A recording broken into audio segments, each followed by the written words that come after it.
बच्चों ये दूसरा पार्ट है इस शॉर्ट का और चैप्टर है गलता लोहा। तो इसमें मैंने बताया था आपको कि एक धनराम और एक मोहन दो मित्र थे। तो मोहन जब वहाँ पर 5वीं पास कर लेता है तो उसके पिता के लिए ये मुसीबत बन जाती है कि अब आगे बच्चे को कैसे पढ़ाऊँ, दूर है और कोई सुविधा नहीं है। तो उनके दूर के एक रिश्तेदार आए हुए थे उनके घर में, वो शहर रहते थे। तो उन्होंने कहा तुम इतनी चिंता क्यों करते हो, बच्चे को मेरे साथ भेज दो शहर में और वहाँ पढ़ लेगा, ये अफसर बन जाएगा पढ़ के, वहाँ पर शहर है, वहाँ ट्यूशन वगैरह भी होंगे।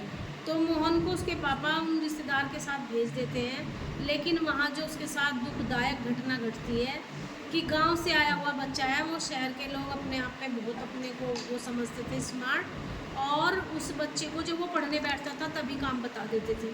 तुम वहाँ से लॉन्ड्री में से कपड़े ले आओ, दाल ले आओ, दुकान पे से दूध की थैली ले आओ, और उसे मात्र एक नौकर बना के रख दिया। इतना पढ़ने वाला बच्चा, और बस सारा दिन उनके काम करते हुए उसे भी एहसास होने लगा कि मैं यहाँ पढ़ने तो क्या आया हूँ, मैं इनका काम करने आया हूँ।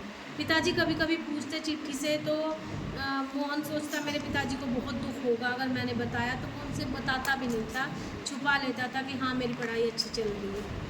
उधर धनराम जो था उसने पढ़ाई छोड़ दी थी, और जब उसके मास्टर ने कहा था कि मुझे 13 का पढ़ा सुना, तो उसने कहा तेरे उसमें तो माइंड में हथौड़े चलते हैं, तो उसने तभी पढ़ाई छोड़ दी और अपने पिता का बढ़ईगिरी का काम सीखने लगा।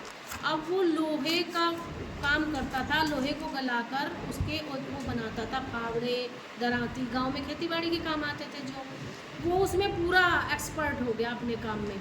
तो जो लघु उद्योग हैं उनमें भी कोई बुराई नहीं है, ज़रूरी नहीं है IAS अफसर ही बनना है।